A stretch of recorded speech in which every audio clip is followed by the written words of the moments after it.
See, so now we shall go for the unit 2. Unit 2 consists of two parts. The first one is the bearing capacity of shallow foundation, and second is the settlement of shallow foundation. So we shall talk about the bearing capacity of shallow foundation. As we know, the last part of a structure, or we can say the bottom part of a structure, is called as foundation. And the bottom part of the foundation is called as footing. This we have already discussed. So what is the function of foundation? The foundation transfer the load of a structure to the soil on which it is resting or on which you are going to build it. So a properly designed foundation will not cause, you see, the properly designed foundation transfer the load throughout the soil without overstressing the soil. One overstressing word is there. That means you are going to, whenever you are going to design the foundation, considering the safe bearing capacity of soil, in that case, the soil will not feel the overstressing. Otherwise, what is going to happen? The shear failure will take place below the bottom of the foundation, and there is a chance of settlement also. So what we have to do, the geotechnical or structural engineers who are going to design must evaluate the bearing capacity of soil.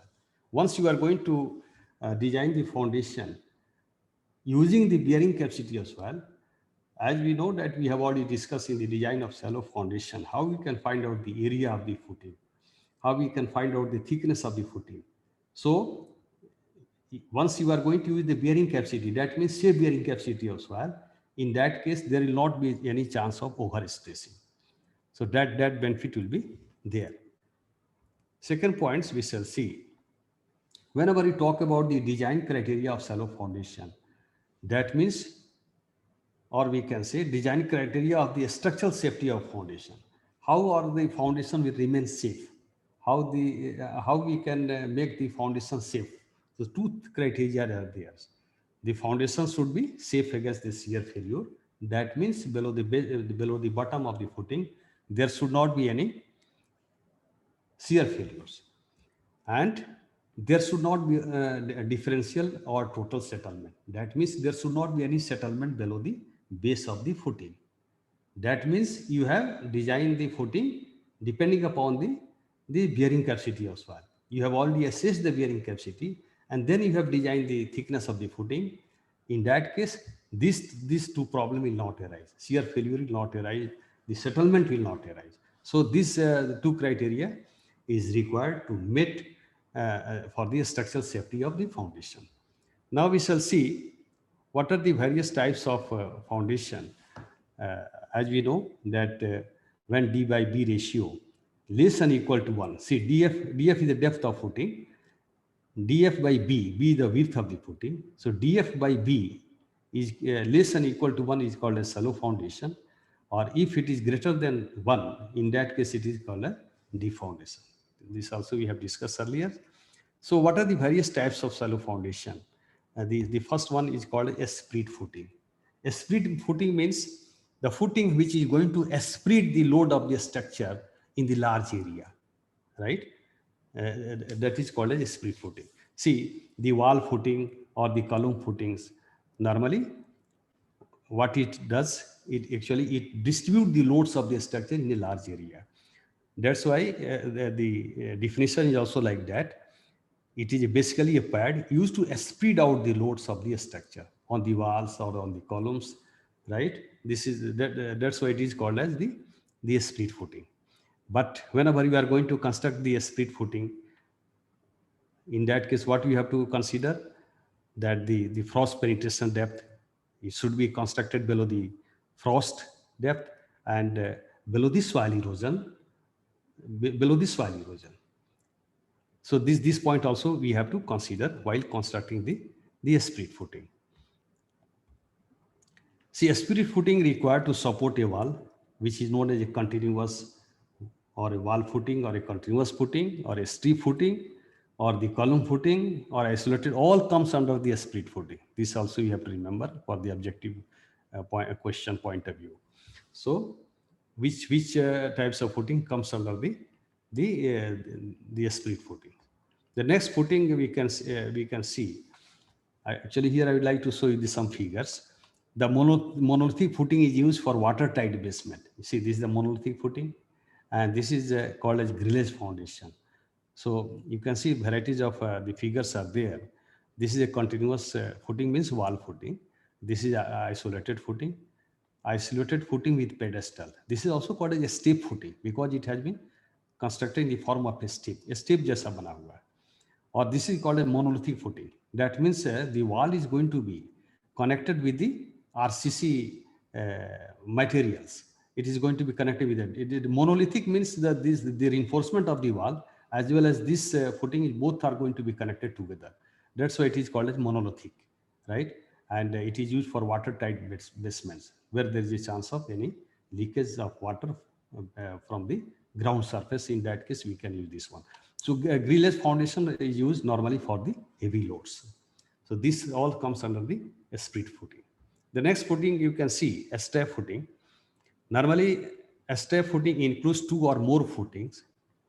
See, two footing, the first footing or the second footing, and connected by a beam called a step and cantilever beam. See, the step footing is connected by the beam. So you can see the step beam is there, and it is not it is not related with the soil. It is not going to join with the soil. ये मिट्टी से कोई मतलब नहीं होता है. Suppose the first footing and the second footing. The load coming on this footing is also going to be borne by this footing, right?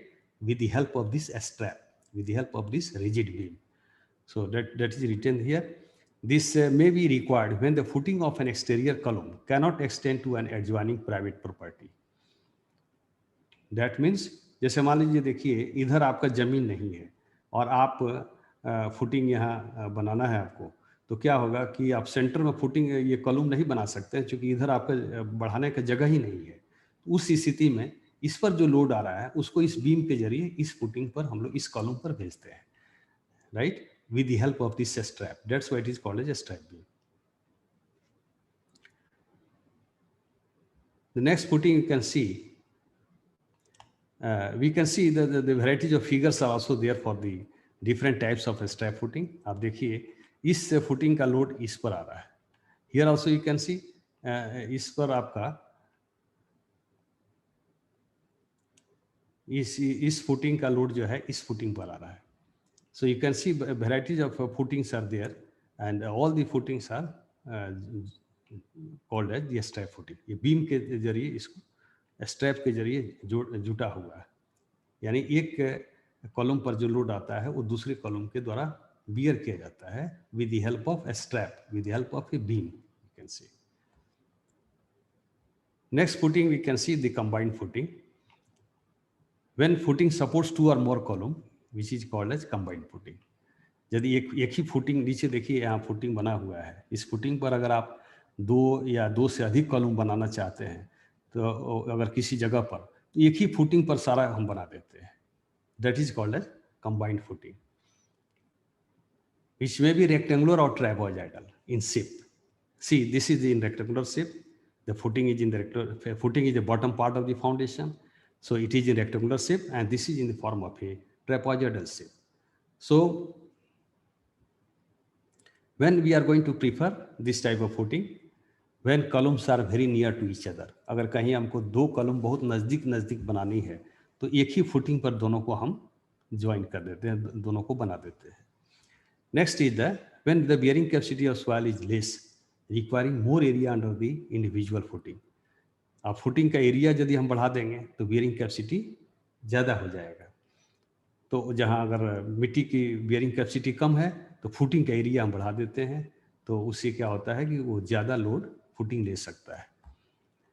When the end column is near a property line, so that its footing cannot split in that direction. You can see sometimes आपका इधर आपका इस side में जगह नहीं है, तो उस स्थिति में भी हम लोग क्या करते हैं कि इस फुटिंग के थ्रू ही इसका भी लोड हम इधर नहीं बढ़ा सकते, इस कॉलम का लोड भी इस फुटिंग पर आता है. और जैसे यहाँ पर इस एग्जांपल, इस फिगर को हम लोग देखें, जैसे मान लीजिए कि ये प्रॉपर्टी लाइन, इधर आपका ज़मीन नहीं है और यहाँ पर आप कॉलम बना दिए हैं और यहाँ पर टोटल लोड आपको आना चाहिए, तो इधर चौड़ाई हमने बढ़ा दिया तो इससे क्या होगा कि एरिया इसकी बढ़ जाएगी, तो ज़्यादा ये स्ट्रक्चर का लोड ले सकता है। तो इस स्थिति में भी हम लोग ये कंबाइंड फुटिंग बनाते हैं। दूसरा है आपका raft foundation. Raft foundation it is just like a slab, मिट्टी हटा करके अगर 2 मीटर या 3 मीटर पर राफ्ट फाउंडेशन बनानी है, अगर आपका प्लॉट मान लीजिए कि 20 मीटर बाई 30 मीटर का कोई प्लॉट है, तो पूरा प्लॉट का मिट्टी जो है up to 2 metre we can remove it, and after removing then we can construct this slab, and above the slab we have to go for the beam and the longitudinal beam and the transverse beams. Wherever crossing is there we can erect a column खड़ा कर सकते हैं हम लोग.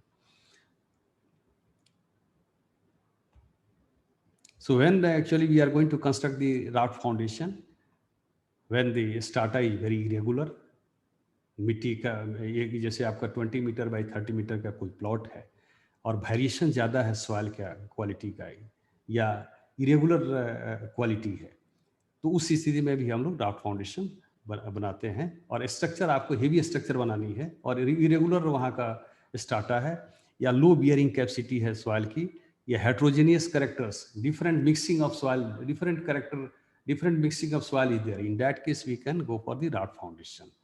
और there is a chance of large differential settlement. मान लीजिए इधर मिट्टी की क्वालिटी अलग है, इधर अलग है, इधर सैंड है, इधर क्ले है, तो इधर सेटलमेंट कम होगा, इधर ज़्यादा होगा, उस तरह का चांसेज अगर है तो हम लोग राफ्ट फाउंडेशन बनाते हैं।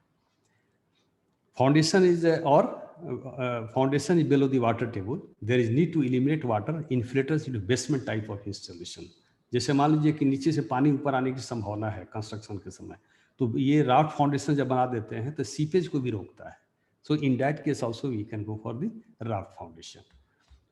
The next we shall talk about the deep foundation. See, whenever suppose you are going to construct a heavy structure and the soil is very weak on the nearby the ground surface, मिट्टी इस area में बहुत कमजोर है, so in that case we can go for the pile foundation or the deep foundation, right? What is written there? The pile foundation are intended to transmit the structure load through zones of poor soil to a depth where the soil has the desired capacity to transmit the loads. तो यहाँ पर हम लोग hard स्टार्टा पर load लेकर के आते हैं और इधर इधर से कोई मतलब नहीं रहता है, तो this is called a end bearing piles, that the load is going to come on this hard strata. So next one is the pyre foundation. See, pyre foundation is it is nothing but it is also called as cast in situ piles, but the dimension difference is there. If the diameter of the cast in situ pile is more than 60 centimeter, in that case we can call it as a pyre foundation. We are going to fill the concrete and the reinforcement in case of pyre foundation. Normally it is used for the bridges. The next one is called as the well foundation. See, the well foundation is normally provided below the water level for the bridges. So different types of well foundation. See, castles are also called as well foundation. हम लोगों ने well foundation पर discuss किया है already, लेकिन कैसन्स पर discuss नहीं किया. 3 टाइप्स के कैसन्स होते हैं. Caisson is nothing but is also a well foundation. So 3 types of caissons are there. One is called as box caissons. It is open at the top and close at the bottom. इसको क्या करते हैं, इस well को हम लोग नदी के किनारे या पानी के किनारे बीच या the bank of the river bank ही बना लेते हैं. बनाने के बाद शिप से ला करके हम लोग वहाँ पर रख देते हैं जहाँ पर आपको ब्रिज जहाँ बनानी है. So this type of box it is called as box caisson, open at the top and closed at the bottom, and is the made of timber, reinforcement concrete or steel also. The next you can see this type of caisson is used where the bearing stratum of is available at a shallow depth. If the water level is very the depth of water table is very less, in that case we can use this box, we can use the box caisson. The next caisson is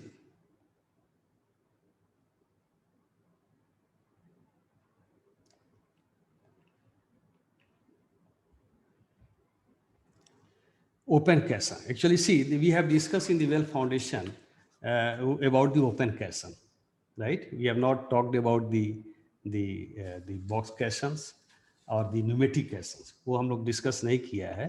well foundation पे open question ही discuss किया हम लोग. So it is opened at both and the top, right? It is also opened at the top, also and open at the bottom also. तो यहाँ पर हम लोग bottom plug हम लोग यूज करते हैं, and it can also be made up of the timber, concrete or steel. Well foundation is the most common type of deep foundation used for the bridges in India. As I told you that normally we use the open questions in our country, but the three types of questions are there. The next one is called a pneumatic questions. यहाँ हम लोग क्या करते हैं कि पानी के pressure, air pressure से, you can see pneumatic question has its lower in designed as a working chamber in which compressed air is forced to prevent the entry of water, and the excavation can be done in dry conditions. So normally what we used to do, आप देखिए ये this is called pneumatic question. तो यहाँ हम लोग पानी जो या जो यहाँ पर बॉटम पार्ट में जो पानी होता है उसको एयर प्रेशर से हटाते हैं. तो pneumatic question, open question, box question, ये सभी वेल फाउंडेशन के अंडर ही आते हैं. लेकिन हम लोग जो वेल फाउंडेशन डिस्कस किया है that comes under the open question we can say. So this is all about your today topic, right? Any doubt is there, you can ask.